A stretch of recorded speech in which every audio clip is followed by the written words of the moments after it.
June 4, 1942 dawned with deceptive calm over the Central Pacific, where Vice Admiral Chuichi Nagumo commanded the most powerful naval strike force ever assembled under one flag.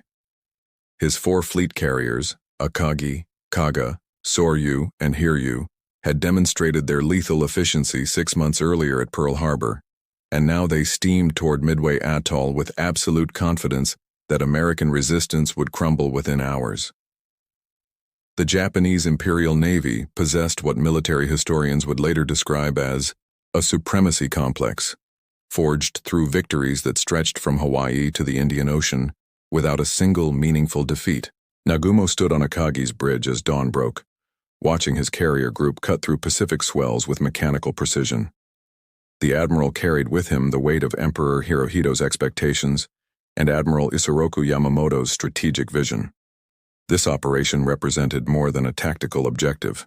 It embodied Japan's determination to establish an impregnable defensive perimeter that would force President Franklin Roosevelt to negotiate peace on Tokyo's terms. The intelligence estimates seemed irrefutable. American naval power in the Pacific had been crippled at Pearl Harbor, and only 2 or 3 carriers remained operational to defend the entire ocean theater. The broader strategic context revealed Japan's desperate gamble. According to military records examined by historian Gordon Prank in his seminal work on Pacific naval warfare, Japanese war planners understood that America's industrial capacity would eventually overwhelm their island nation. They needed a decisive victory that would shatter American morale before the United States could mobilize its vast resources. Midway Atoll, a tiny speck of coral sand positioned strategically northwest of Hawaii, became the chosen killing ground, where remaining American carriers would be lured into a trap and destroyed. Commander Mitsuo Fuchida, who had led the Pearl Harbor attack, now served as Nagumo's air operations officer aboard Akagi.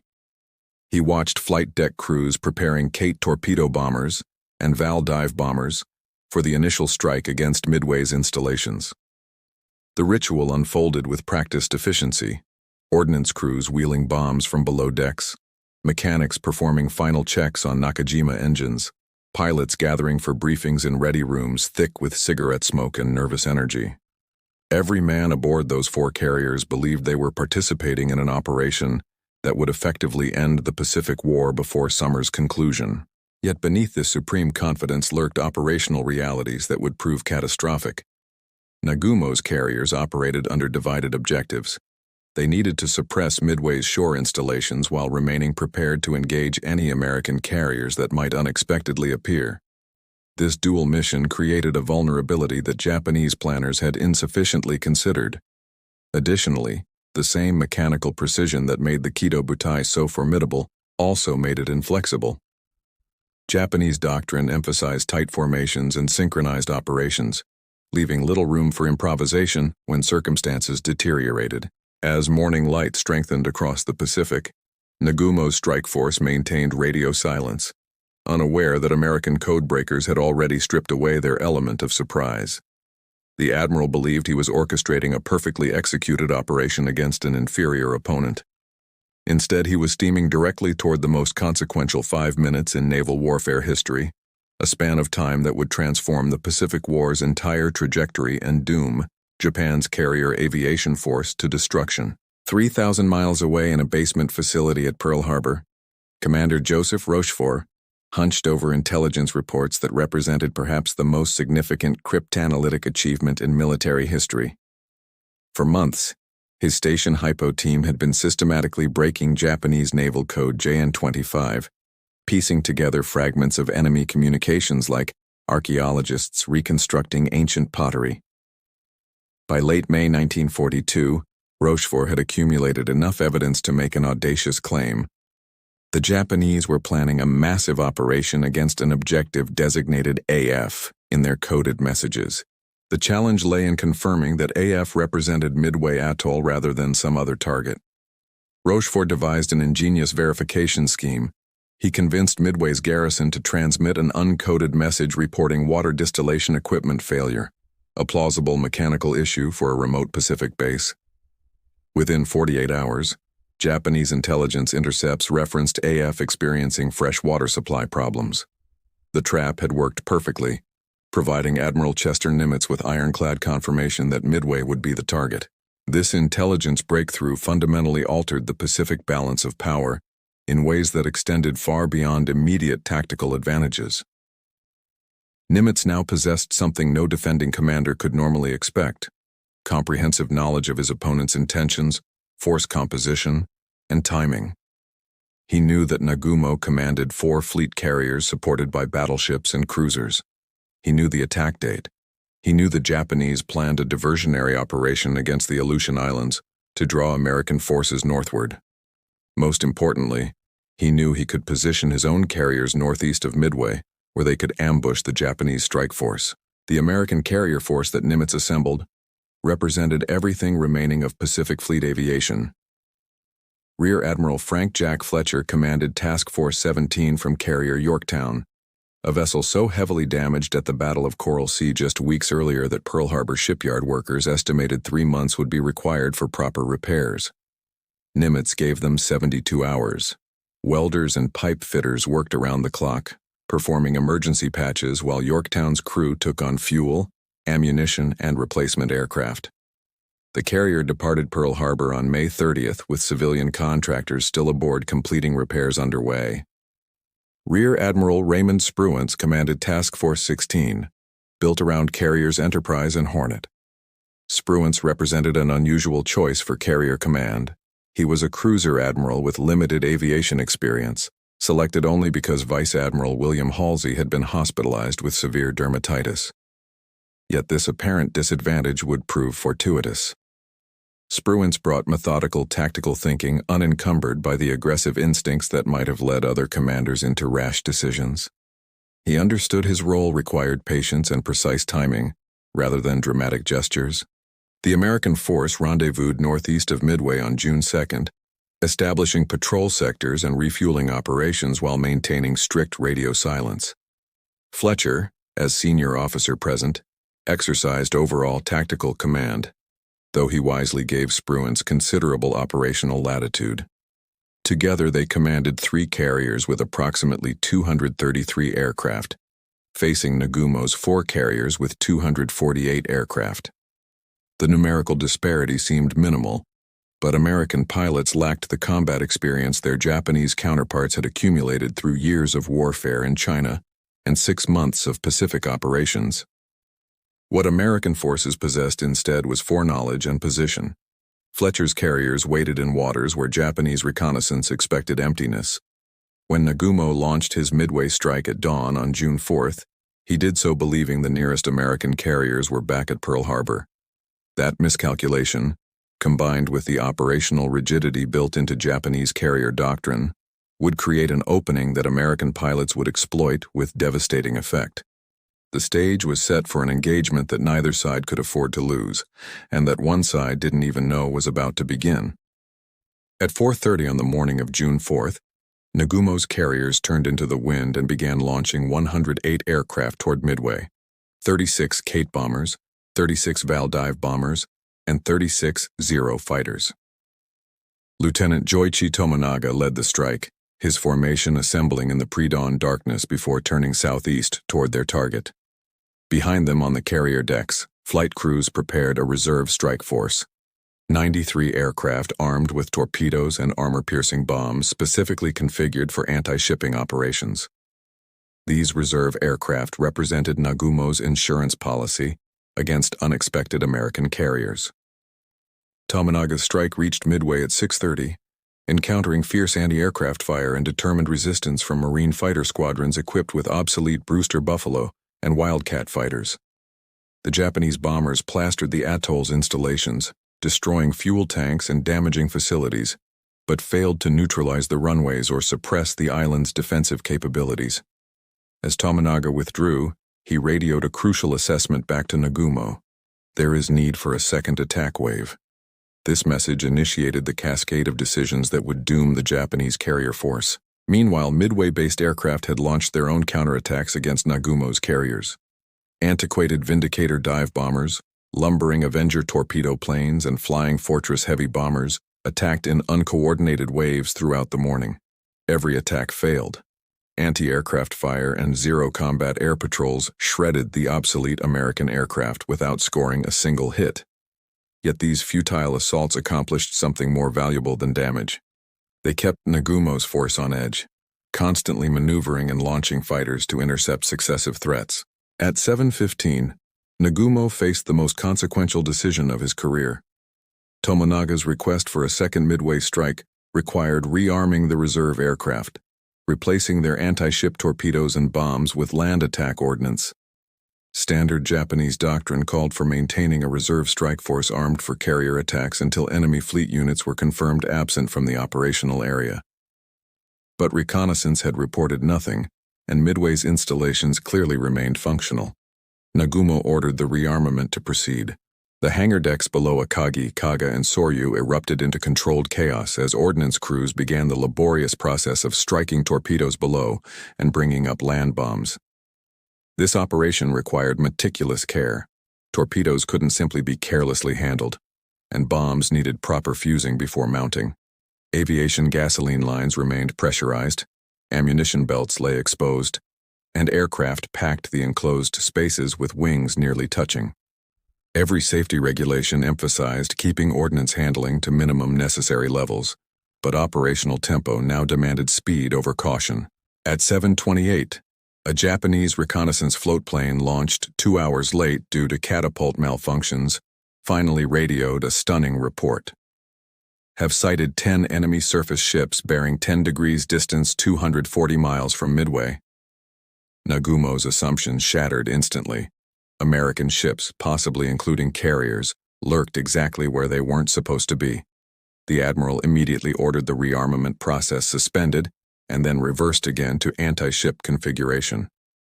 Down in the hangar decks, frustrated ordnance crews now faced the task of removing the land bombs they'd just mounted and replacing them with the torpedoes they'd struck below 30 minutes earlier. This indecision created exactly the vulnerability that Japanese carrier doctrine sought to avoid. The reserve strike force remained trapped in a state of disorganized transition, aircraft armed with wrong ordnance, fuel lines exposed, bombs and torpedoes cluttering deck spaces instead of being properly stowed in magazines. Additionally, Tomonaga's returning Midway strike force was now approaching, desperately low on fuel and requiring immediate landing. Nagumo faced an impossible choice: keep his decks clear to launch an immediate strike against the American fleet, or recover his Midway strike force before pilots began ditching in the ocean. He chose to recover aircraft first, a decision that would seal his force's fate. Aboard Enterprise, Lieutenant Commander Wade McCluskey received the order to launch at 7:02, earlier than preferred but necessitated by the developing tactical situation. His dive bomber squadron lifted off Enterprise's deck, followed by additional Dauntless squadrons from both Enterprise and Hornet.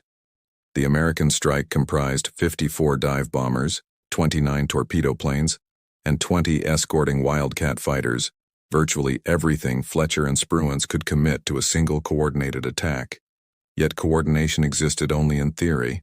The reality would be far messier. Lieutenant Commander John Waldron commanded Hornet's Torpedo Squadron 8, flying the obsolete Douglas Devastator torpedo bomber. The Devastator represented technology from the 1930s, slow, poorly armed, and vulnerable to both fighters and anti-aircraft fire. Worse, American aerial torpedoes suffered from disastrous reliability problems, with more than half failing to explode, even when they struck targets. Waldron understood these limitations intimately, yet he also understood his squadron's role. Torpedo attacks forced enemy carriers to maneuver, disrupting their operations and potentially creating opportunities for dive bombers. The American strike groups departed on slightly divergent headings, a navigation error that would fragment the coordinated attack but paradoxically extend its duration over target. Waldron took Torpedo 8 on a more westerly heading, based on his intuition about where Nagumo's carriers should be positioned. His guess proved correct. At 9:20, Torpedo 8 spotted the Japanese fleet below, 4 carriers steaming in formation surrounded by protecting battleships and cruisers. Waldron waggled his wings and pushed into his attack run, knowing that without fighter escort or dive bomber support, his squadron faced annihilation. 0 fighters fell upon Torpedo 8 like wolves on wounded prey. Within 6 minutes, all 15 devastators were shot down. Ensign George Gay, the sole survivor, clung to a floating seat cushion and watched the battle unfold from water level, an unlikely witness to history's most dramatic carrier engagement. Waldron died in his burning aircraft, having pressed his attack to within 800 yards of the Japanese carriers without launching a single torpedo that struck home. The sacrifice seemed futile, achieving nothing but adding 15 names to casualty lists. Yet Torpedo 8's destruction drew Japanese fighters down to wave-top level, exactly where American torpedo squadrons needed enemy combat air patrol to be. Enterprise's Torpedo 6 and Yorktown's Torpedo 3 followed minutes behind Waldron, attacking from different angles. Lieutenant Commander Eugene Lindsay led Torpedo 6 in from the southwest, his squadron disintegrating under zero fire before reaching launch range. Lindsay died with most of his pilots, scoring no hits. Commander Lance Massey brought Torpedo 3 in from the east, achieving slightly better geometry, but meeting identical results. His squadron shot to pieces, Massey killed, no torpedo hits achieved. Of 41 torpedo bombers launched that morning, 35 were destroyed. The survivors limped back to carriers, their crews devastated by losses that seemed to accomplish nothing. In the ready rooms, pilots who'd watched friends take off to certain death struggled to process the magnitude of failure. American torpedo doctrine, aircraft and weapons had proven catastrophically inadequate against a competent enemy. Yet this apparent futility masked a crucial reality. The torpedo attacks had dragged Japanese fighters down to low altitude at the precise moment when American dive bombers arrived overhead. Nagumo's carriers completed recovering Tomonaga's Midway strike force at 9:18. Flight decks now crowded with aircraft being respotted for launch, the anti-ship strike that would destroy Fletcher's carriers before they could launch additional attacks. Ordnance crews rushed to complete rearming, leaving bombs and torpedoes scattered across hangar decks rather than properly stowed in armored magazines. Fuel lines remained pressurized to speed refueling operations. Every safety margin had been sacrificed to operational tempo, transforming the carriers into floating ammunition depots primed for catastrophic destruction. At 10:24, lookouts aboard Akagi spotted American dive bombers beginning their attack runs from 17,000 feet. The Zeros that might have intercepted them remained at low altitude, having just finished slaughtering torpedo squadrons. Nagumo's carriers presented perfect targets, decks packed with fully fueled, fully armed aircraft, crews exposed, and no time to take evasive action. The 5-minute window that would decide the Pacific War had arrived, and Japanese naval aviation stood directly in its path with no possibility of escape. Lieutenant Commander Wade McCluskey had been searching for Nagumo's carriers for over an hour, his fuel gauges dropping toward the point of no return. Enterprise's dive bombers had flown the expected intercept heading and found empty ocean. Nagumo's course changes while evading torpedo attacks had carried his force away from predicted positions. McCluskey faced a decision that separated competent officers from exceptional ones: continue searching beyond prudent fuel reserves, or abandon the mission and return to Enterprise. He chose to search, extending southwest on pure tactical intuition. At 9:55, a lone Japanese destroyer caught McCluskey's attention. The warship Arashi was steaming at high speed, creating a distinctive white wake across the otherwise empty sea. The destroyer had been depth-charging the American submarine Nautilus and was now racing to rejoin Nagumo's formation. McCluskey made an instant calculation. That destroyer was heading somewhere important. He followed Arashi's wake northwest and, at 10:20, spotted what one pilot later described as a carrier commander's dream. 4 Japanese flat tops in box formation, decks crowded with aircraft, no indication they'd detected the American dive bombers poised 17,000 feet overhead. McCluskey immediately began coordinating the attack, assigning squadrons to specific targets. His Enterprise air group would strike the nearest carriers, while Yorktown's bombers, which had arrived separately moments earlier under Lieutenant Commander Maxwell Leslie, would engage others. The coordination was improvised and imperfect, but adequate. McCluskey rolled into his dive at 10:22, followed by 36 Dauntless dive bombers and a choreographed death plunge that represented American naval aviation's finest moment. The Dauntless proved itself that morning as one of World War II's great aircraft designs. Unlike the obsolete Devastator, the Dauntless was rugged, stable in dives, and equipped with effective dive brakes that allowed pilots to maintain precise control during the near-vertical attack runs. Pilots pushed into 70-degree dives, accelerating toward terminal velocity while keeping their target fixed in simple ring and bead gun sights. At 1,500 feet, they released 1,000-pound armor-piercing bombs converted from naval artillery shells, then pulled out into crushing 9G recoveries that grayed vision and strained airframes to designed limits. The explosion touched off a chain reaction of devastating secondary detonations. Aviation gasoline ignited in rolling fireballs that swept through enclosed hangar spaces. Bombs and torpedoes scattered across the deck for quick rearming, now detonated sympathetically, each blast triggering additional explosions. Within minutes, Akagi transformed from the Imperial Navy's most powerful carrier into a floating crematorium where temperatures exceeded 2,000 degrees Fahrenheit. Sailors trapped below decks died instantly, or faced the impossible choice between burning alive and jumping into an oil-slicked sea that offered only a slightly slower death. Simultaneously, other dive bombers struck Kaga and Soryu with equal precision. Kaga took 4 direct hits in rapid succession, each bomb penetrating flight decks before exploding deep within the ship's vitals. The carrier's forward magazines detonated with such force that the blast wave killed everyone on the bridge instantly, including the captain. Soryu, slightly smaller but equally vulnerable, absorbed 3 hits that set off identical catastrophic fires. All 3 carriers were effectively destroyed within the space of 5 minutes, though their death agonies would continue for hours as fires raged beyond any possibility of control. Commander Mitsuo Fuchida, recovering from an appendectomy in Akagi's sickbay, found himself trapped in a burning ship that he'd believed unsinkable that same morning. He later described the scene as transcending comprehension, explosions recurring every few seconds, bulkheads glowing red-hot, screaming men with clothing and flesh burning, water mains ruptured so that damage control parties possessed no means of fighting fires. The supreme confidence that had characterized the Kido Butai just hours earlier had been replaced by shock and disbelief. How had this happened? Where had the American dive bombers come from? Why had no one detected them in time? The answers lay in a confluence of circumstances that operational plans could never fully account for. The torpedo squadron's sacrificial attacks had pulled Japanese fighters out of position at the critical moment. Nagumo's decision to recover aircraft rather than launch immediately had left his flight decks crowded and vulnerable.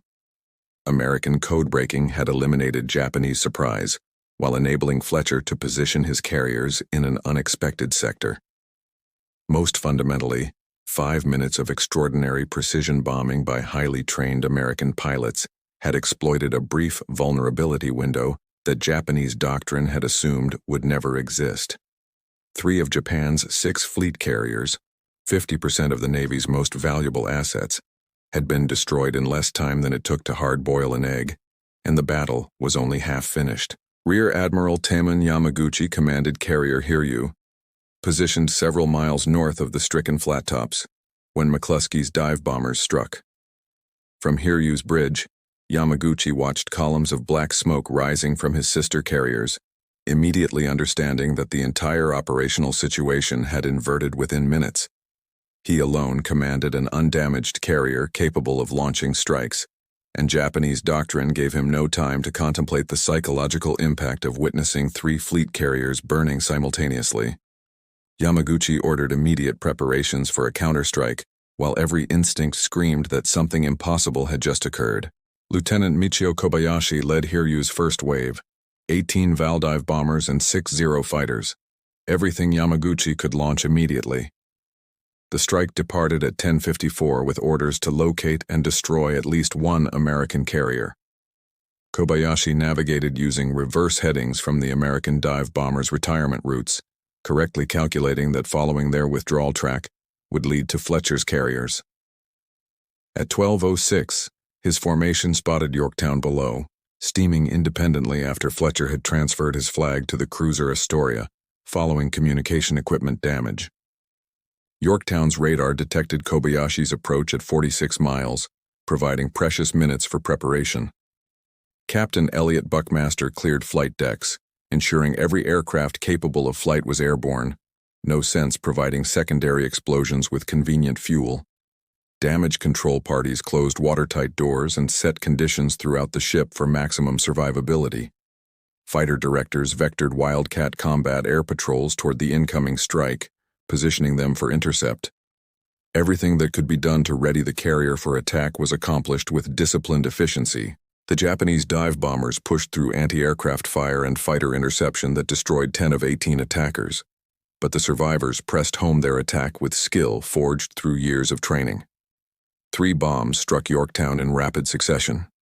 The first penetrated the flight deck near the island superstructure, exploding deep within the ship and snuffing out boiler fires that left the carrier dead in the water.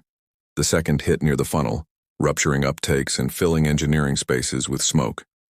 The third struck farther aft, causing additional flooding and structural damage. Within minutes, Yorktown listed and appeared to be sinking. Yet American damage control doctrine emphasized redundancy and survivability in ways Japanese design philosophy had sacrificed for offensive capability.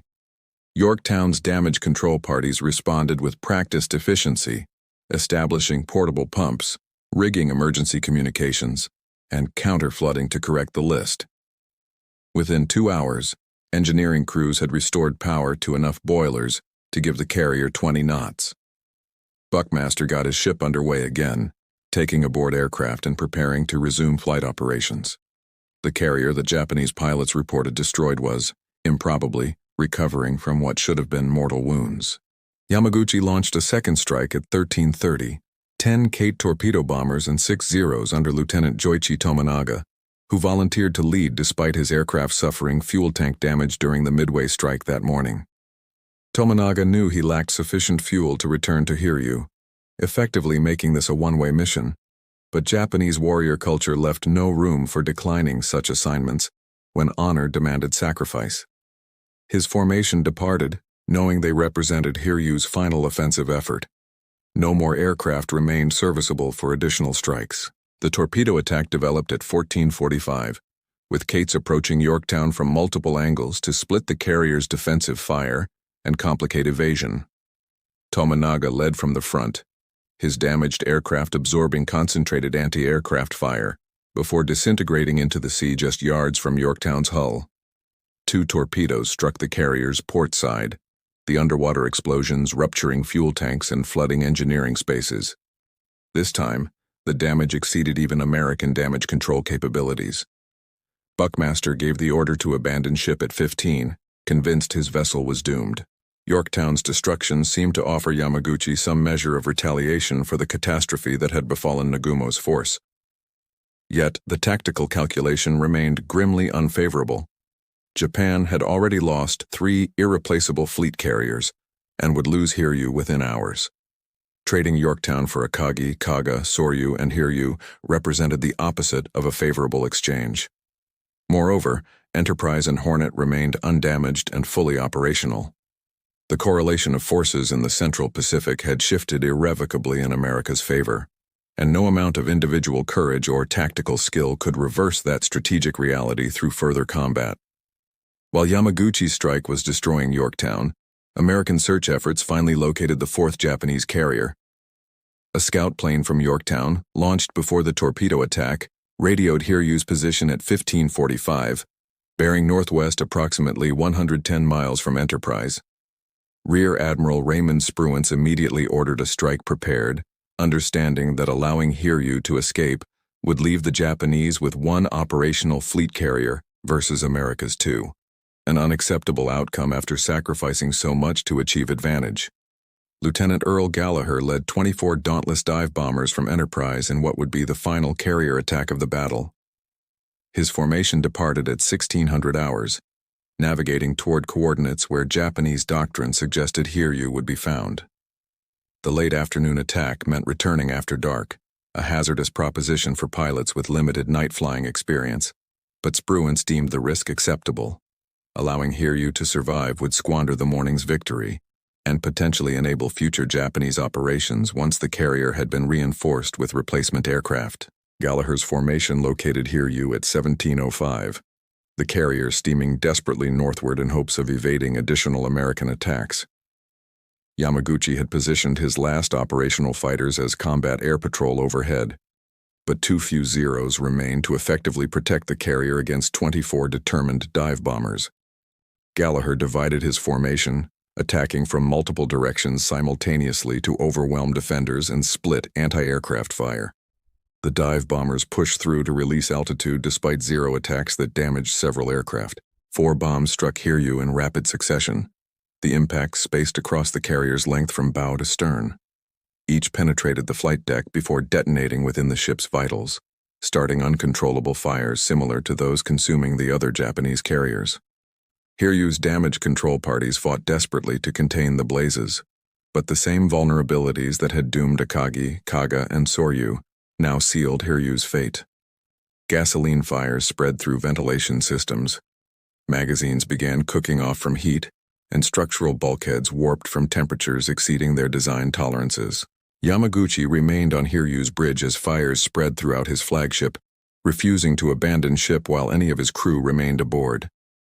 The admiral understood with perfect clarity that this defeat transcended normal military setbacks. Japan's entire carrier force had been destroyed in a single day's fighting, eliminating offensive capabilities that had taken a decade to build and could not be rapidly replaced. The strategic implications were catastrophic, though it would be months before Tokyo fully acknowledged how completely the balance had shifted. By midnight, Hiryu's fires had progressed beyond any possibility of control. The carrier's engineering spaces had lost all power, leaving damage control parties unable to pump water or ventilate smoke. Survivors assembled on the listing flight deck, preparing to abandon the vessel that represented their professional lives and national prestige. Yamaguchi and Captain Tomeo Kaku both chose to remain aboard, going down with their ship in accordance with Japanese naval tradition. At dawn on June 5th, destroyers torpedoed Hiryu's hulk, sending the last of Nagumo's fleet carriers to the bottom. The 4 carriers that had attacked Pearl Harbor 6 months earlier, that had terrorized the Indian Ocean and demonstrated Japanese invincibility from Hawaii to Ceylon, now rested on the Pacific floor northeast of Midway Atoll. With them went approximately 300 aircraft and, more critically, hundreds of irreplaceable aircrew who represented Japan's finest naval aviators. Training replacements would require years, assuming instructors and aircraft could be spared from frontline operations. Japan possessed additional carriers under construction, but they would enter service with novice pilots facing increasingly experienced American opponents who had just proven their ability to destroy Japanese naval aviation under equal combat conditions. 300 miles to the west, Admiral Isoroku Yamamoto received reports aboard his flagship Yamato with mounting incredulity. The architect of Pearl Harbor and the Midway operation had positioned himself with the main battle fleet, expecting to engage American surface forces after Nagumo's carriers had destroyed Fletcher's flatops. Instead, fragmentary radio transmissions described an unfolding catastrophe that reversed every planning assumption. By midnight on June 4th, Yamamoto understood that 4 fleet carriers had been lost, permanently lost, along with their irreplaceable air groups. Yamamoto faced the fundamental decision that defines military command, whether to reinforce failure by committing additional forces or accept defeat and withdraw. Japanese doctrine and warrior culture pushed toward the former. Battleship Yamato alone mounted 18.1-inch guns that could obliterate any American ship if surface action could be forced. The combined fleet still possessed overwhelming superiority in battleships, cruisers, and destroyers. If Midway's garrison could be seized and American carriers lured into night surface action, perhaps the disaster could be mitigated. Yet Yamamoto was nothing if not a realist about modern naval warfare. He understood that battleships without air cover were simply targets for carrier aircraft, and he no longer possessed any air cover whatsoever. Fletcher's remaining carriers could attack the combined fleet at will come daylight, and Japanese anti-aircraft capabilities were insufficient to prevent determined dive bomber attacks from crippling capital ships. The very vulnerability that had doomed his carriers would apply equally to battleships if they advanced within American strike range. At 2:55 a.m. on June 5th, Yamamoto issued the order that acknowledged defeat. Occupation of Midway is cancelled. The combined fleet would withdraw westward, abandoning not merely the island objective, but the entire strategic concept that Midway represented. The planned decisive battle that would force American capitulation would not occur. Instead, Japan would face a long defensive campaign against an opponent whose industrial capacity exceeded Japanese production by factors that made ultimate defeat mathematically inevitable, unless political resolution could be achieved through defensive attrition. The withdrawal itself tested Japanese seamanship and coordination. Cruisers Mogami and Mikuma collided during nighttime evasion maneuvers, suffering severe damage that left both vulnerable to American air attack. Mikuma was sunk by Enterprise dive bombers on June 6, adding another warship to the casualty list.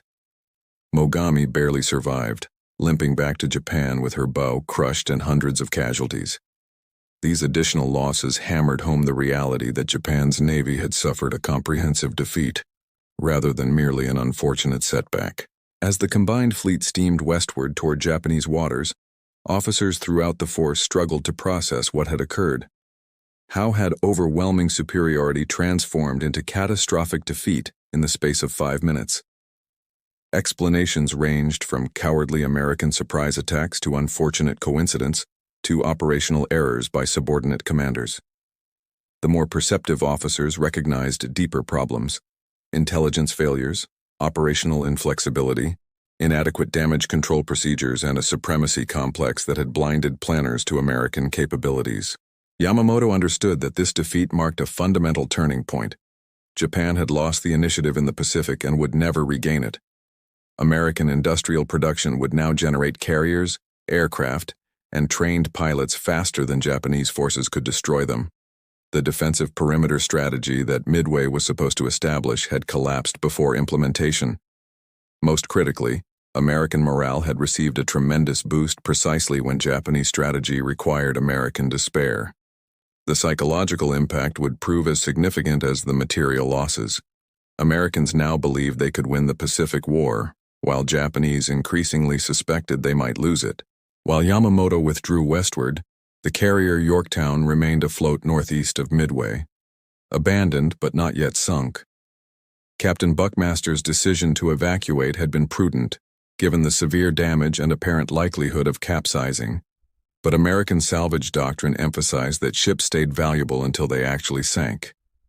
On June 5th, salvage teams returned to the battered carrier to assess whether she could be saved and towed back to Pearl Harbor for repairs.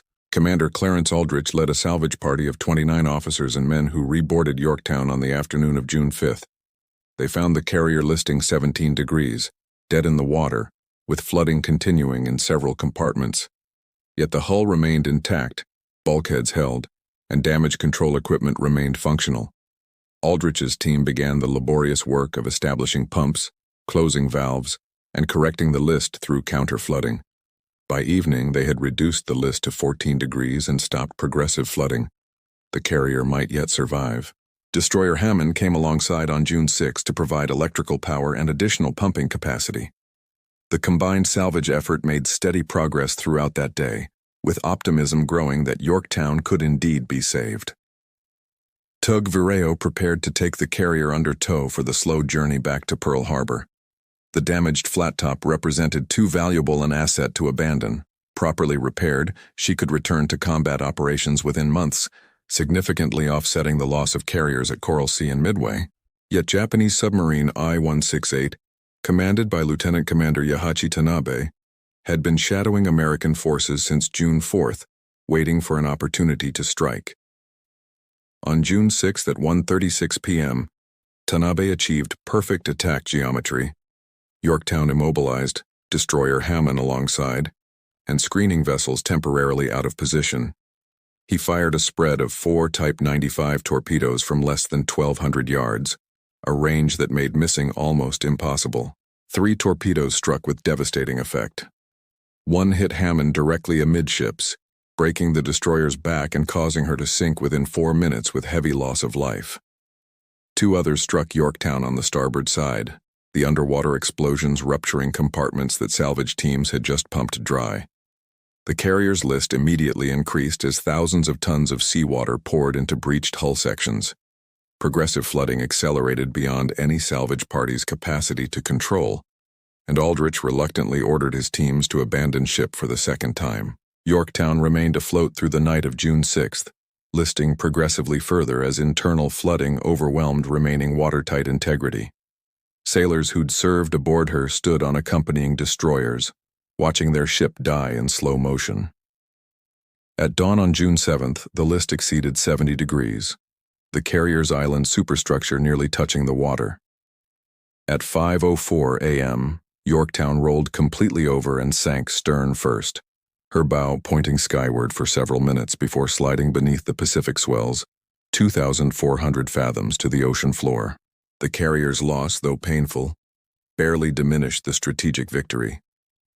3 weeks after the battle concluded, Admiral Chester Nimitz stood before a map of the Pacific in his headquarters office at Pearl Harbor, analyzing intelligence reports that confirmed what senior American commanders had scarcely dared hope.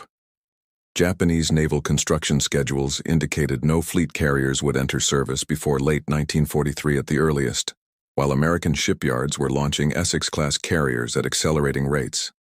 The material balance in carrier aviation had shifted decisively, and Japan possessed no realistic means of reversing that advantage before American numerical superiority became overwhelming.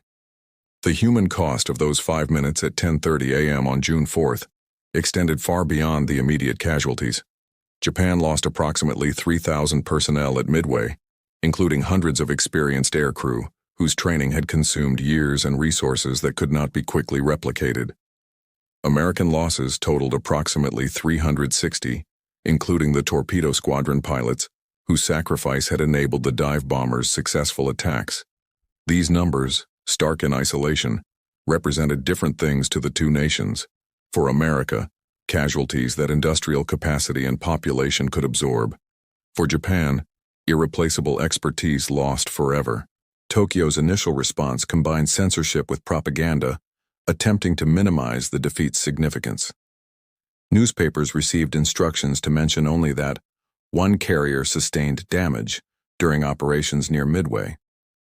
Wounded survivors were quarantined to prevent information leakage.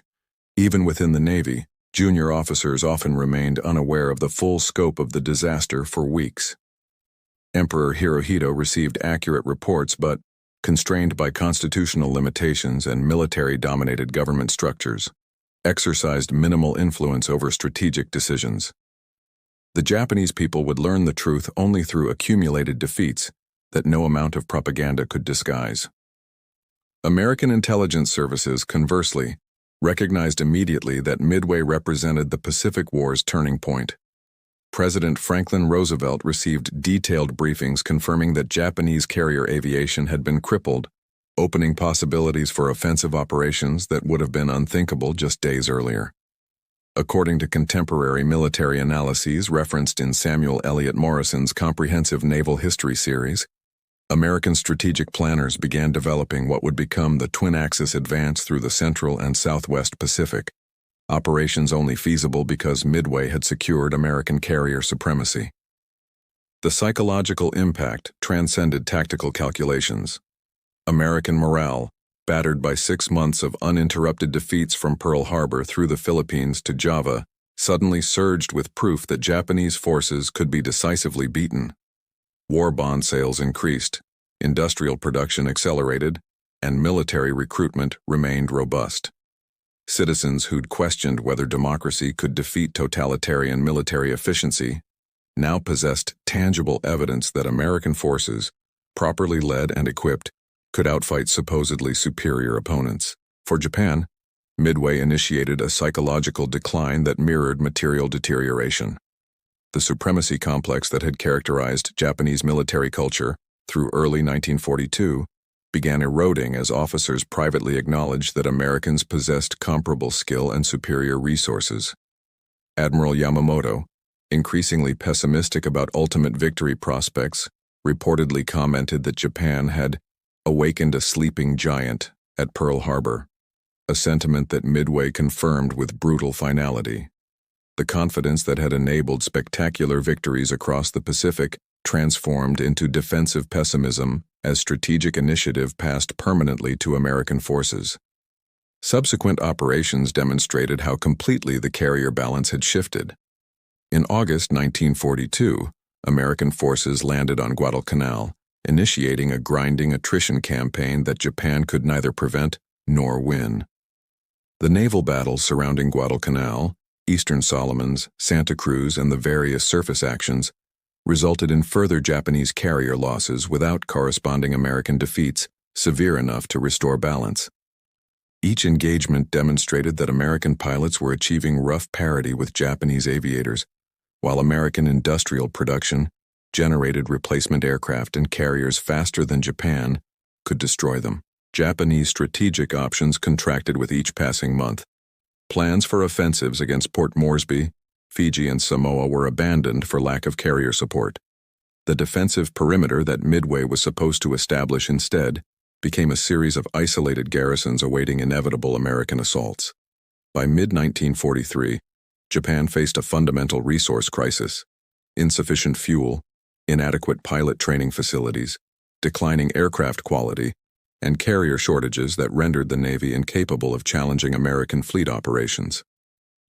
Midway's 5 minutes had initiated a cascade of consequences that Japanese planners proved unable to arrest.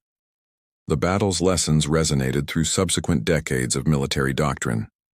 Naval aviation had definitively proven its supremacy over battleship-centric warfare. Yamato's 18.1-inch guns remained irrelevant when carriers controlled the tactical environment.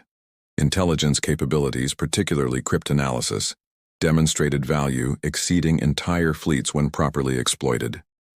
American damage control superiority, institutional flexibility, and industrial depth had overcome Japanese tactical excellence and warrior culture. These lessons informed Cold War naval development and remain relevant to contemporary maritime strategy discussions.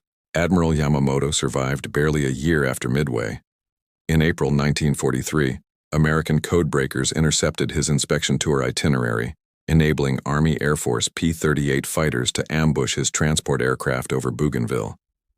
Yamamoto's death eliminated Japan's most capable naval strategist precisely when strategic creativity was desperately needed. His successors proved uniformly inferior, contributing to Japan's accelerating decline throughout 1944 and 1945.